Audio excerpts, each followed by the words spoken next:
Well, thank you. I'm Ernie, and I am an alcoholic. Hey, Ernie. My sobriety date's December the 6th, 2004.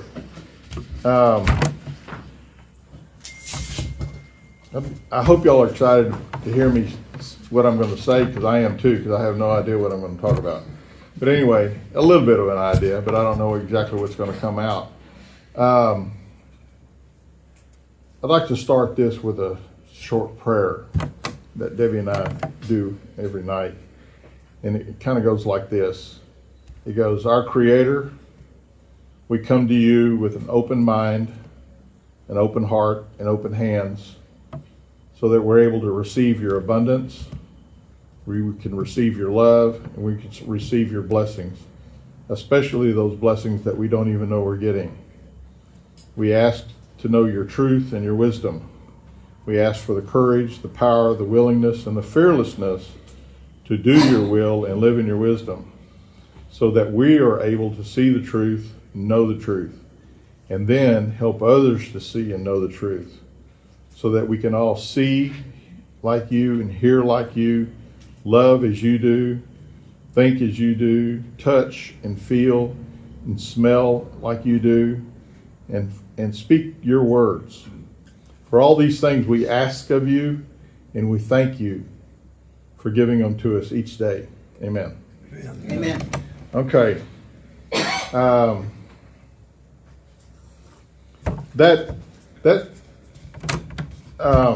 First I'm going to tell you about where I came from. Does this look like an alcoholic? I mean, look at me. I got cufflinks on too, and the tie. And when I first walked into Alcoholics Anonymous, this is the way I was dressed. This is the way I was dressed. And I got, I couldn't see the similarities when I first came in between you and me, because I heard your stories, and I saw a couple of alcoholics in my own family. Both of my brothers. I'm the oldest of the family, and my brothers are real close, within 1 year and 4 years. And then I have a sister that's 10 years younger than me. And the family, I really don't have an excuse for being an alcoholic. I have absolutely no excuse. My mother and father, my mother, you could say she didn't drink at all. My father drank when he wanted to, and he could take it or leave it. They were loving. In fact, if God gave me the choice to picking parents again, I would pick them. We didn't necessarily have a money abundant life, but we got what we needed. We had what we needed. We were probably on the lower to middle income scale, I would say, and but there was a lot of love in the family, and everybody was relatively happy. But what happened is 3 boys in the families all became alcoholics.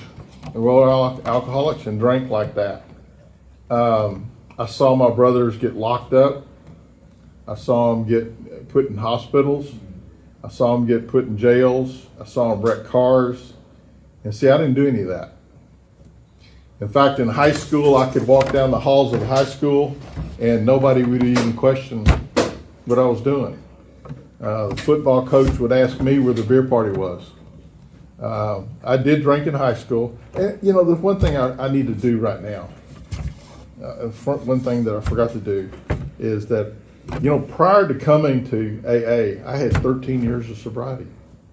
Y'all didn't know that. But then something happened. I turned 14. And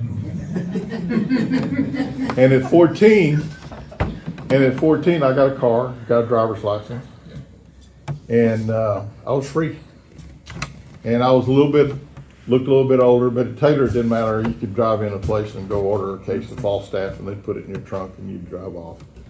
And that's how I kind of got started, and it was good stuff. But anyway, I drank some in high school, got drunk a few times, but it wasn't a daily deal. Go to college, I worked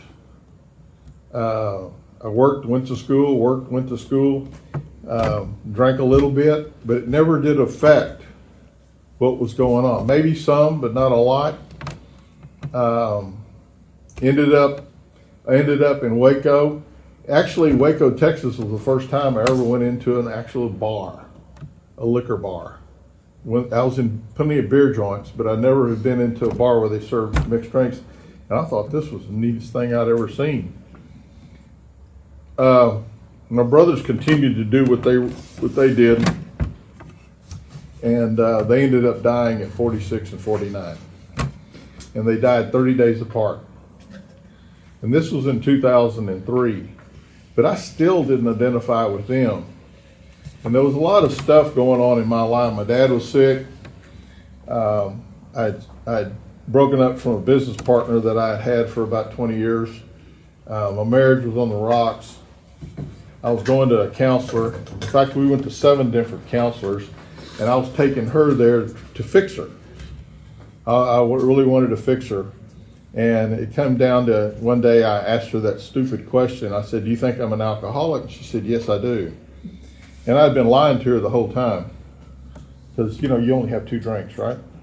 2 drinks a night. Sometimes more on weekends, but 2 drinks. But I'm sitting there with this closed fist on that deal, on that chair. And one thing I got to say too, and I shared this story a little bit with Mr. Wino, and he said something pretty profound that I had never heard before. And he said, it doesn't matter how I look. He said, Skid Row is not an address. Skid Row is a state of mind. Oh.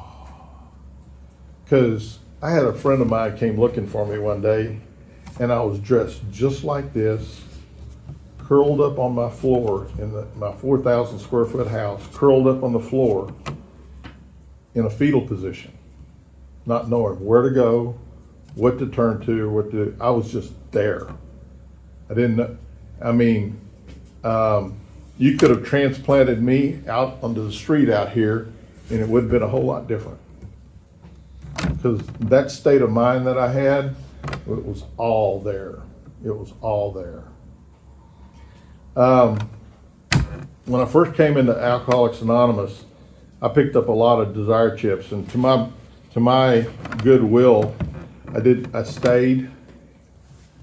I didn't leave, but I would come to a meeting and I would drink that night. I did a great experiment. Maybe AA would slow it down a little bit, but whatever I bought that day, I drank it that night. It didn't matter. Whatever it was, I drank it that night. And it got pretty bad. Then I decided, well, one thing, I'll share this one thing, and if you hear something that you've heard before, when I say it's probably because you've already heard it. Yeah, it's true. You've already heard what I'm fixing to say, but I got up one morning and I decided that I'm going to drink. I've been going to AA for probably about 100 days or so. So I got up one morning, I'm living by myself in a big house, and I got up one morning and I said, I'm going to drink today. And I got a little bit of ease and comfort out of that. And I'm always getting up early in the morning. It was kind of foggy, rainy, and I get up and I'm driving down 84, and they just put a new stoplight over by the golf course, and what is that, Bear Ridge? And they put a stoplight there, and I pulled up, and my light shined right on the license plate, and it said, "One day at a time, easy does it." And I said, damn, it means I'm not going to drink today. Well, the next day I picked up my 30-day chip. It's the only 30-day chip I ever picked up. And I would like to say that it was easy from then on, but that first few months was tough because I kept asking people, what did you do to get sober? Well, I got a big book and I got a sponsor. So I did that. I got a big book and I got a sponsor. Well, I didn't read the book and I didn't talk to my sponsor. Well, what I discovered, not only was I an alcoholic, which a lot, and I'm going to talk about that here in a minute. But as an alcoholic, I didn't know what that meant. But I know now that I suffer from a disease called alcoholism. And that is the problem. The ism just didn't go away. In fact, it got worse. I discovered not drinking was worse than drinking. Because that spring that Clancy talks about in my stomach kept getting tighter and tighter and tighter and tighter until I'm in a duplex by then, by myself, no liquor, no guns. I had me and my dog and a few clothes, and I couldn't go to sleep. And I don't know if y'all have ever felt like this, but you felt like you're just going to blow up, splatter all over the wall. And I don't know if I'd had a gun, whether I'd used it or not, but I know if I had a bottle of liquor, I'd have drank it. I just wasn't in the house, and it was after midnight already.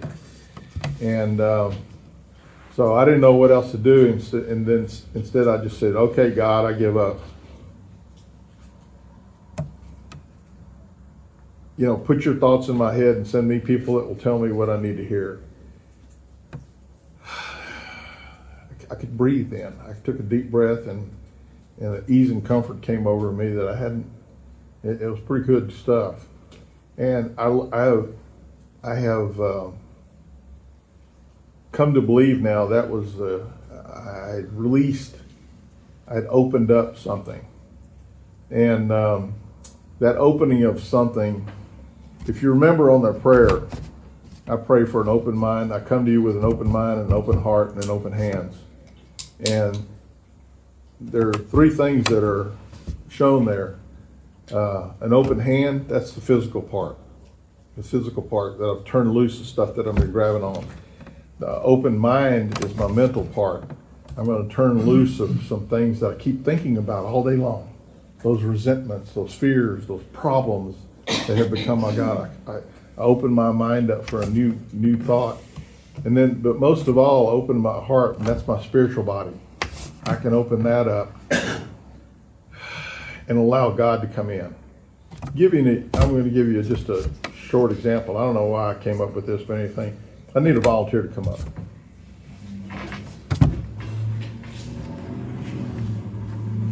I'm Ernie. Justin, how long have you been sober? Exactly 7 months and 6 days. Cool. I want you to put a fist out, and I want you to keep it as tight as you can the whole time. Hold on to that fist. Okay, I want you to grab a hold of this. I want you to take it. I want you to keep the fist tight. I want you to get it. It's a gift. I'm going to give it to you. It's a gift. I want you to keep it. Keep the fist open. Can you? He's falling off, doesn't it? Can you do it? Right?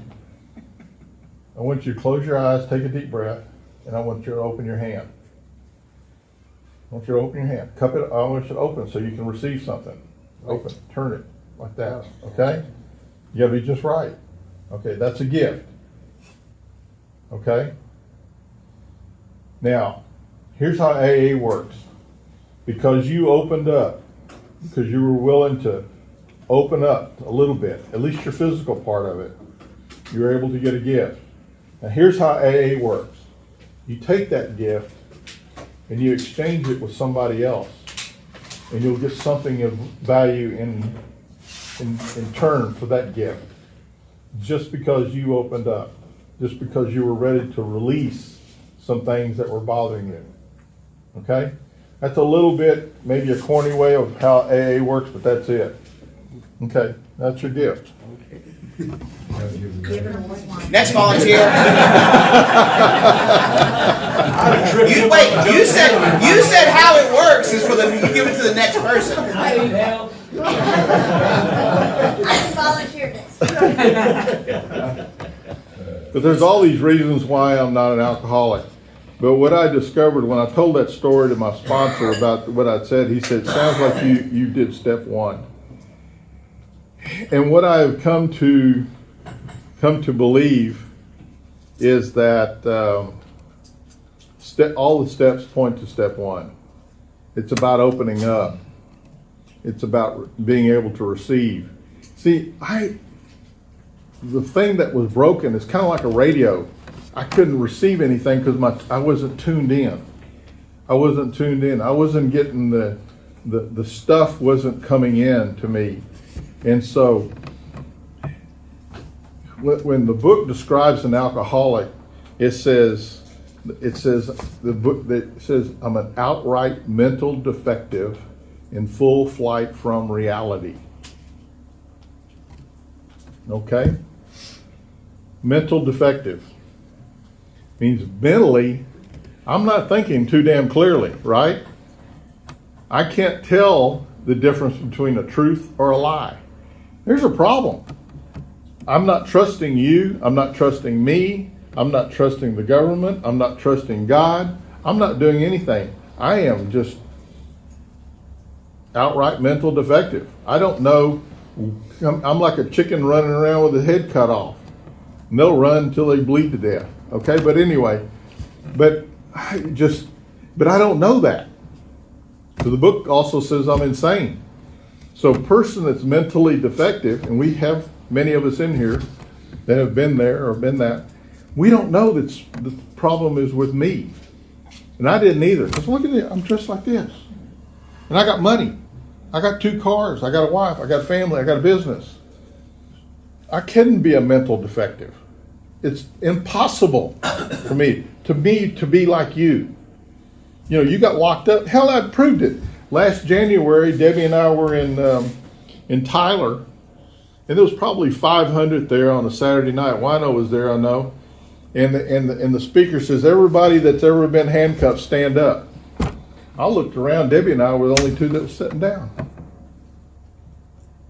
See, that proves it.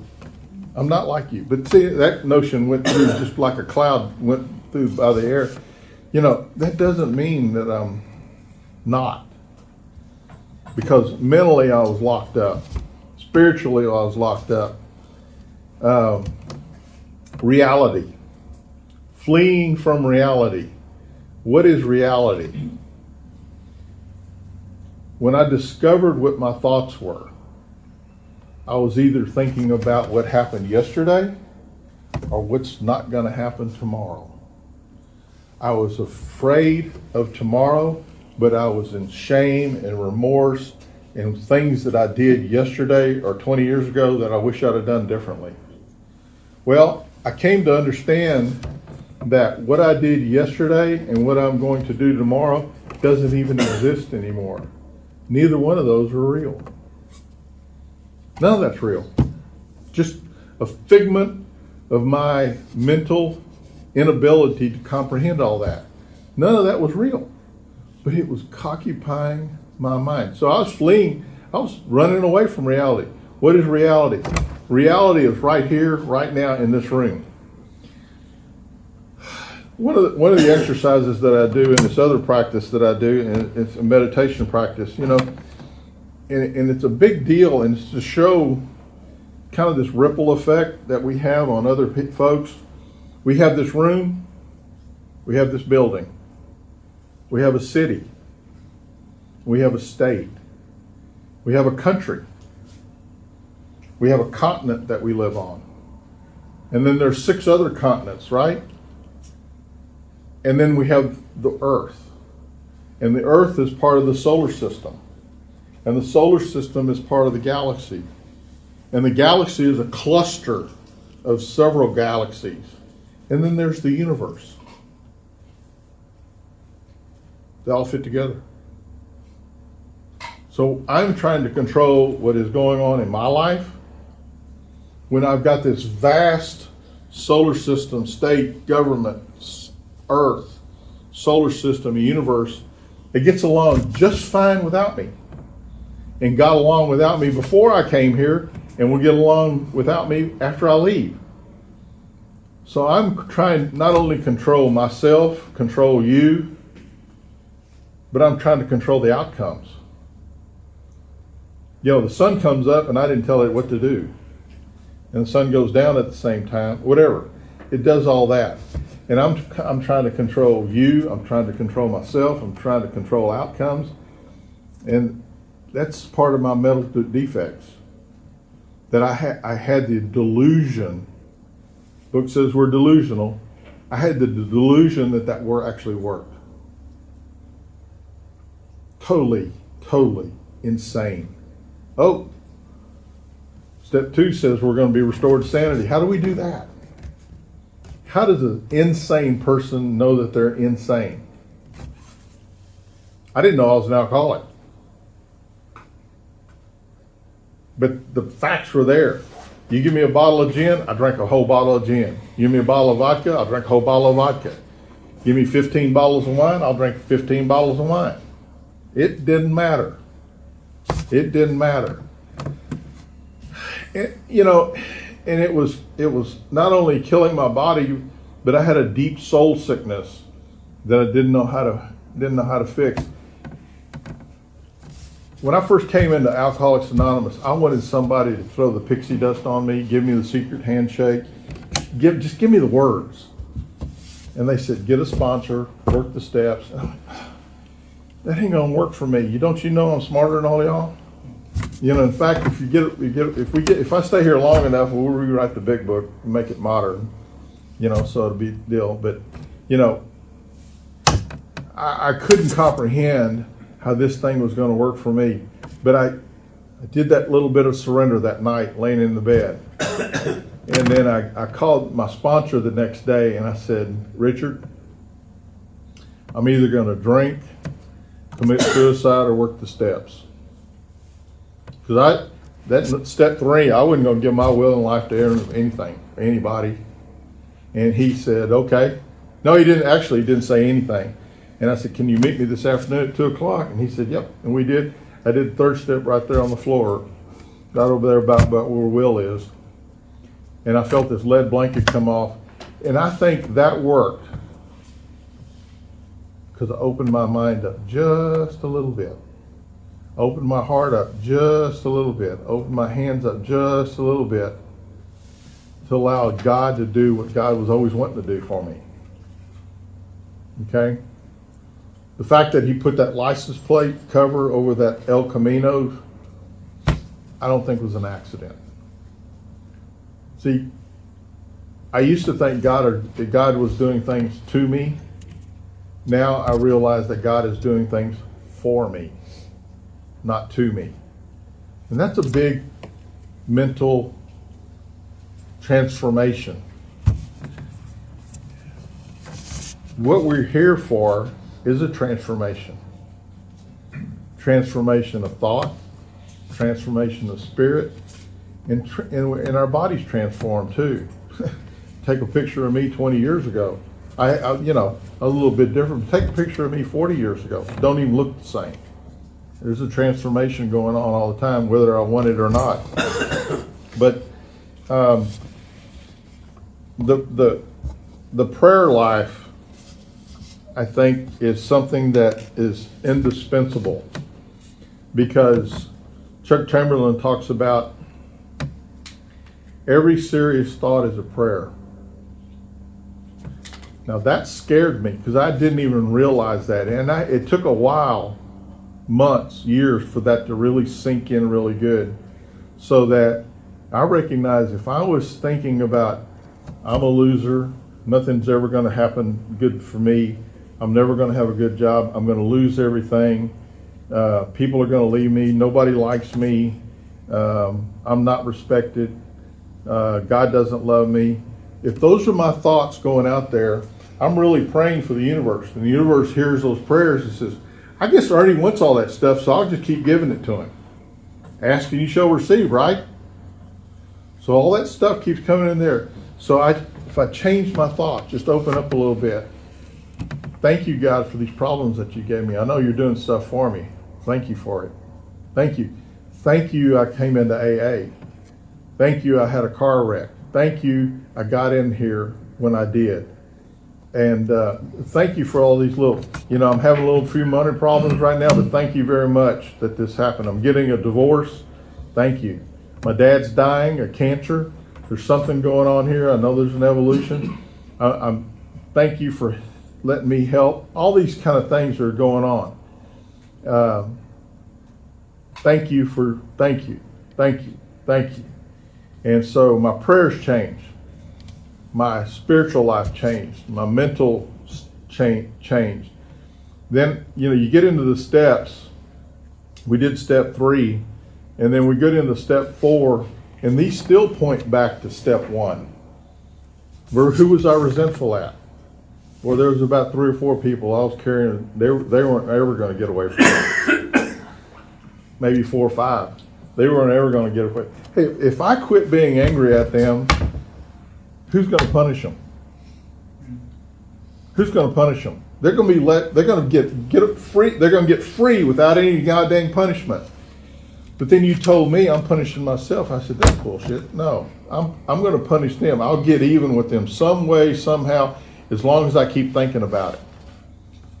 And I've discovered that that's not true either. And then you get to that fear inventory. I didn't think I was afraid of anything. But when I got into that fear, I was afraid of what you thought of me. I was afraid of what I wasn't yet, what I had. I was going to lose what I had. I was afraid I wasn't going to get what I wanted. I wasn't going to be able to exist in this world. I'm going to be in this little trailer house with the porch falling off and it's leaning to one side. I was going to lose all this stuff. But that was a lie. It wasn't the truth. And so, I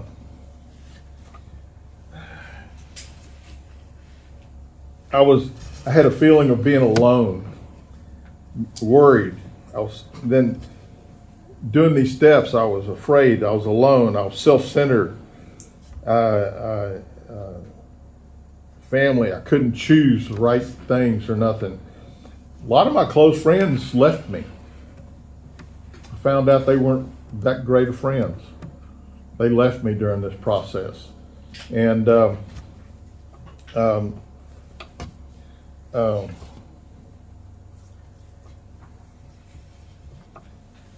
and then more and more I did these steps, I became open and more open to receive of what God really had in store for me. I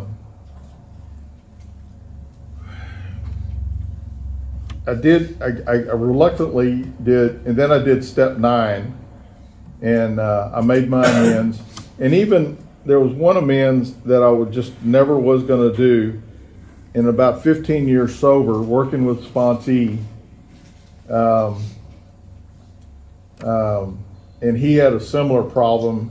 And I went and talked to one of my fellow alcoholics, and I said, "Do you think I owe this guy an amends? Here's what happened." And he said, "Absolutely." And I didn't want to do it, and I did it, and it felt good. It was a freeing thing. Working with other alcoholics, I'm able to grow. I can see myself in them, and I can grow to greater lengths. Now, I was about 5 or 6 years sober, and I was waking up. Probably about 5 years sober, and I was waking up, and in the middle of the night, and I felt like I was 30 days sober. I was just shaking. And I was afraid and all that. So I went to my sponsor and I said, "I don't know what's going on here." And so he really didn't know. We talked about it, and finally he gave me a sheet of paper, and it had to do with step 10. And step 10 since then, it has played a big part in my life. In fact, we've even started a little men's meeting here on Tuesday nights about step 10. And it incorporates a lot of things. I thought when I got sober that all my problems would go away. But what happened is that Alcoholics Anonymous and the spiritual program allowed me not to worship those problems anymore. I don't have to worship the problems. And I can bless them and let them go and see them just as they are. God is doing for me, not to me. And so that's been a great blessing in my life, is working with other guys. Things don't always work out the way that I think they're going to work out, but they work out. In fact, just a couple of days ago, I had a sponsee told me it wasn't working anymore, and he fired me. Okay. It's not that he had called me very much, but anyway, and then that's okay. That happens. Now that I am sober and I'm an active member of Alcoholics Anonymous, and one of my good friends in AA talks about this stuff, and he talks about now that you're in the rooms of Alcoholics Anonymous, what do you do out there? How do you act outside? How are your actions out there? With the help of one of my friends, there are some disciplines, that, and I have some notes here about that. Now that I have a new life, how do I act out in the real world? Can I still go to HEB and not count food in somebody else's bag, in the cart? They're going through the 10 or less, and they got 20 items in their deal, and that irritates the crap out of me. Can I do that? Can I be driving down the street and somebody almost takes away my front bumper just cutting in front of me? Can I be at peace with that? How does that work? And some of these, and they're in no definite order. I got this. I'm in a meditation study, and one of the guys, his name is John, and he came up with some of this, and I've kind of taken it, customized it a little bit to fit AA. And one of the ones that says, take care of your body. Some of the things that we did to our body while we were drinking, smoking, drinking, getting broken up and everything, eat well. Exercise. Do those things well. I personally, I get up 4:30 in the morning and I'll meditate. I'll meditate for about 20 or 30 minutes. And then I'm already dressed, my clothes are in the car. It's about a 30-minute drive to the gym for me. I go out and I work out for about an hour and a half. Then I go eat breakfast and I go to the office. I've got a son that works well at the office, and I really don't have to be there all the time. In fact, I asked him the other day, I said, is there anything I can do for y'all? And they said, yeah, what time are you leaving? And so that's how it's been working out. But on a discipline, do something unimportant every day. Maybe it's just making the bed, washing the dishes, brush the teeth, shower every day, feed the dog, whatever it is. Do something important. Straighten out the cabinet. Just do something unimportant. Just a discipline. Make sure the cabinets are all. I've got a wife that takes care of that by herself. In fact, you know what? I haven't introduced Debbie. I just talked about that wife. And she takes care of a lot of that stuff with me, and I'll talk about her in a minute. But family is important. Make family an important thing in life. I think if I hadn't gotten sober, the family would have left. In fact, during those first few months that I was getting sober, my daughter told me she hated my friggin' guts. That isn't exactly the word she said, but she said I hated your friggin' guts, and she left. And I didn't see her for a couple of months, but she had a telephone, but I never called her. I just let it go, and I prayed a lot. And actually, it was on Mother's Day, which is tomorrow. My mother and I were driving around out on the farm, and there was this big old feather, and I don't know where it came from, but a big old feather out on the tank dam, and I picked it up. And by the time I got home, she called me on the telephone. She said, I'm coming home. And I said, well, that's great. When? She said, today. You can take a breath on that, and every time she sees me, she tells me she loves me now. And she happens to live right behind Debbie and I, and with her and her husband and 2 kids now. And I got another story about that, but family is important. I'll tell you a little bit about Debbie. It's one of those things, I had to get better to get her. Because some of the people that I ran around with, I don't know about y'all, were into arguing, drama, always fighting, bitching about something, all complaining, all that kind of stuff. She doesn't do any of that. She's kind of like this. In fact, she's kind of weird.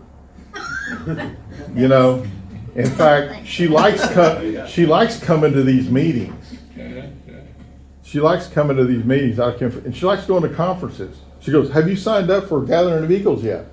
Have you signed up for Tyler?" You know, she'll keep asking me those things. She'll, for some reason or other, and I'll tell you how she drinks. She'll pour her a glass of wine and put the other half in the refrigerator and says she'll drink it later. Now that's weird. It is weird. That's really weird. We'll go out to eat. We'll go out to eat at a nice place, and she'll order one of these martinis that's like $15 or $20, and she'll drink half of it. And I'm sitting over there looking. Yes, $10 worth of liquor. You know that. But she's not an alcoholic. Never acted alcoholically, but for some reason or another, and to my blessing, her blessing me, she comes to these things, and she enjoys them. And this is no lie, and I can see it here. There were more people coming up and talking to her than talking to me when I first came in. You know, even my grandkids like her more than they do me. And it's like Wino would say, there's a reason for that. She's cute. There's a reason for that. And so that's a blessing that I didn't know I was getting. Totally. Didn't ask for it. Kind of sort of wanted it. But, you know, sometimes I even complain about it. But then I have to step back and go, Ernie, you're not running the show anyway. You're not controlling things. The other thing is, especially for some peace of mind, have something else that you care for other than yourself. And it might be an animal, a pet. It could be as simple as having a goldfish in a bowl. Something you have to feed, do something. A cat or a dog is a little more trouble. A horse. We feed fish. We feed birds. We got a bird feeder. We feed deer at the house. We feed whistling ducks. We feed squirrels. What else do we feed, Debbie? Hummingbirds. We feed all of that, and it's pretty neat. Feed a dog. We got a dog, 2 cats. One of them is ours, and one of them just showed up. So, and we feed 2 cats. So we do all that, and that's something that we do every day. In fact, when we leave, we hire somebody to do it for us. Okay, when we're gone, and it's a discipline. It's a disciplined life, something that we do because we want to, and us blessing that little animal, that little bird, or when the blessings come back to me. It's amazing how that works. That ripple effect that affects the whole universe. See, what I've come to believe, there's only one thing, and we're all it. And so when I got better, the universe got better. When I got better, Waco got better. When I got better, the household got better. Amazing. I didn't know I had that much power. The way I see the world, the way I see the universe, it greatly improved. In fact, Debbie and I, what was the movie again that we went to see? Something about everything. Something about everything. The story of everything. Story of everything. The story of everything. Now, if you're really into biology and chemistry and astronomy, you'd really like it. Debbie fell asleep. But the point was science has really come to, Einstein talked about it and all that, but the point was that this thing didn't start by accident. It didn't start by accident. And they got at that from the codes and the genetic codes that are in there. They said it's like going into a safety vault and there's a 12-digit number. What are the odds that you hit all 12 numbers on one try? On one try. Just, there had to be an intelligence behind the whole deal. And so, surrendering to the fact that there is an intelligence of the universe, that's the pixie dust to this program. That's really it. To open up the heart, open up the mind, and open up the hands. And we do that through the steps. Each step we take, 3, 4, 5, 6, 7, 8, 9, 10, and then especially 11 and 12, which get ignored a lot. I've written this down somewhere. I know where it is. I'll get back to that. Creative functions. I know Wino does classic cars. I help Debbie with potted plants. She likes to do potted plants gardening. I work in an organization called Alcoholics Anonymous. I serve in here. We started a little men's group in here. And that's being something creative. It wasn't there before we had the idea and started doing it. And that has helped me. I hope it's helped other people, but it helps me as much as it helps anybody else. And so me giving, I was able to get something back. A lot more than what I ever gave. Because it allows me to grow. How many friends do I have? This is why it's so important to join the fellowship.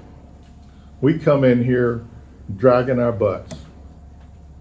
Nobody likes me. Nobody loves me. I'll never be loved again. I don't know about y'all, but that's exactly what I thought. It ain't true. We get into the fellowship, and one of the things that I think we don't do a really good job is when the new guy comes in, we don't love on him enough. You know, take them to breakfast, take them to dinner, pick them up, give them a ride. Make sure they don't come into the meeting and leave without somebody talking to them. You know, that's very important. Make them a friend. There's people in here I can call on any time of the day, and saying, hey, I got this thing going through, I need some help, I need to talk to you about it. And sometimes not sometimes, every time when I put it out into the air, the other thing is, I was born in 1952, and that was before computers. And when computers first came out, you do these little programs, and it says, one thing I need to say before, it says, are we willing to go to any length to get this stuff? I didn't know what any meant. Because when we first got those computers, they would say, now hit any key to continue along with this program.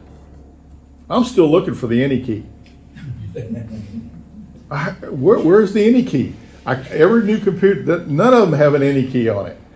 So sometimes I need to ask somebody, where's the any key? It's like, what is any length? I don't know what that means. Somebody has to explain that to me. And I'm still confused. I'm an outright mental defective, right? I have to have it explained to me. I think another important thing is stay in contact with younger people. I get fogged up in my own thoughts. It ought to be this way. This is the way we did it 30 years ago. This is the way we ought to be doing it now. If I'm staying in contact with younger people, I can give my grandson, who is 8 years old, would you he can fix my phone. Our 17-year-old came when Debbie was having trouble doing something. He said, here it is, done. She was working on it for about 2 weeks. It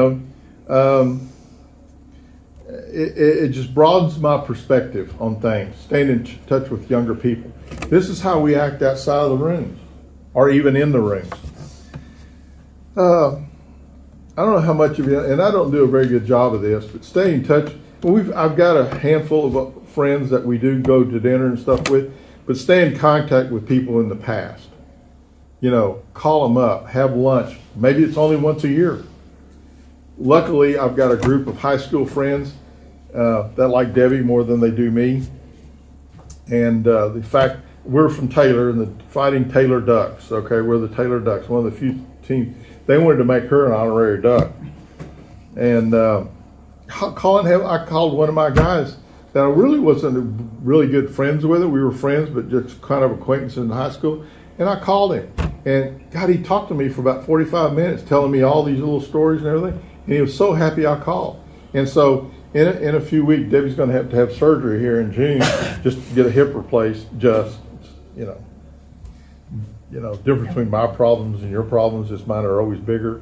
But it's what's the difference between major and minor surgery? Minor surgery is on you, so that it's a big deal. So sometime after that, where I'm going to call him, we're going to have lunch. And the other thing is, and I still do this, I want to argue about opinions. We don't need to be arguing about opinions. Respect the other guy's opinions. Respect them. How do I know they're right or wrong? Right? I'm an outright mental defective. I don't understand reality all the time. Why should I argue about somebody else's opinions? Maybe they're right, maybe they're wrong. That is my opinion. It's kind of funny, isn't it? Talk to new people.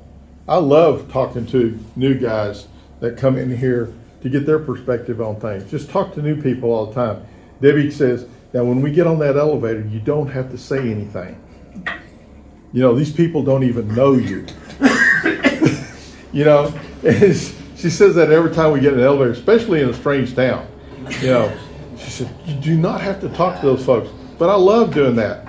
We'll make friends with people in a restaurant in Port Aransas, start exchanging names and everything. We went on a cruise and we got to be good friends with people that were on the cruise. We found out, that they were in New York. One of them was in, where was the other one? Florida, lived in Florida. And so we ate dinner with them probably 5 times during that cruise, got to be friends with them. The other thing that kind of came out to me is be aware of my demographics and labels. Somebody may be black. Maybe they're gay. They have a different religion than I do. God forbid there are differences in politics today. I'm a white guy. I'm an old white guy that's got a little bit of money. How do I know how they feel? I have to respect them. So if I'm talking about an opinion, I've got to be aware. And Wino has talked to me about, first thing you knew, find out where they came from. Find out where they came from. I don't know how it was to come up as a black guy in the 60s, or how it is to live as a gay guy or a gay person. I don't know how, I have any idea.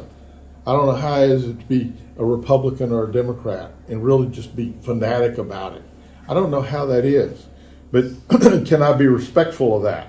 Be aware of that before I give my opinion. Maybe listening is the only thing that I need to do. Just listen, let them talk. That's one of the better things that I can do.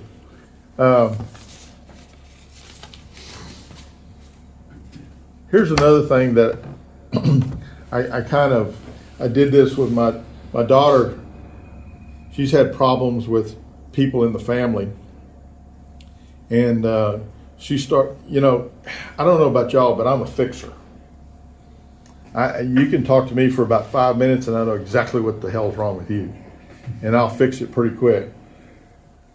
It's been about a year or so ago, maybe 2 years ago, my daughter called me and she was having problems with somebody in the family. And she talked to me for about 45 minutes. And I just let her know I was still on the phone. Yes, yeah, uh-huh. I did a lot of uh-huhs. And then when she got done, I said, I don't know that I can help you with that. And she says, I know you couldn't. I just needed somebody to listen to me. What a profound moment that was, just being able to listen. And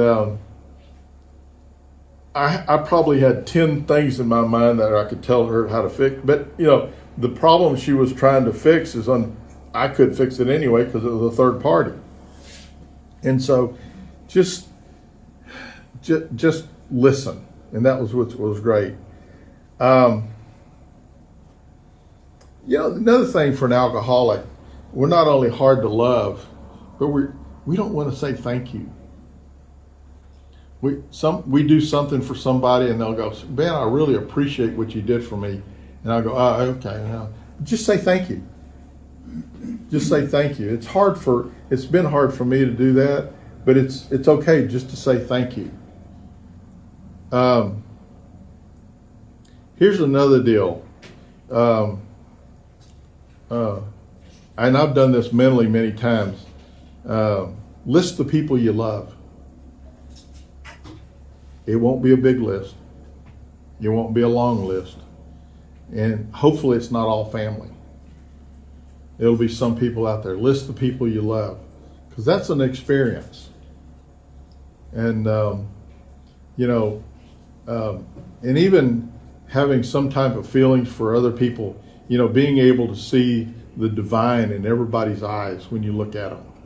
You may not love them, but you can experience that they're part of the ocean just like you are. They're part of the universe. They're part of this whole cosmos. They come from the same source that we came from. That's a realization, I think. And I talked a little bit about reality a little bit. Reality is this right now. Reality is the present. It ain't yesterday and it ain't tomorrow. If I can stay in today and be thankful for today and say, "God, I don't know what's going to happen tomorrow, but I know it's going to be good." And so in saying that, I can say, today I'm good, but tomorrow I'm going to get better. And so with that, I'm really running out of things to say right now, so I'll end it on that. So thanks.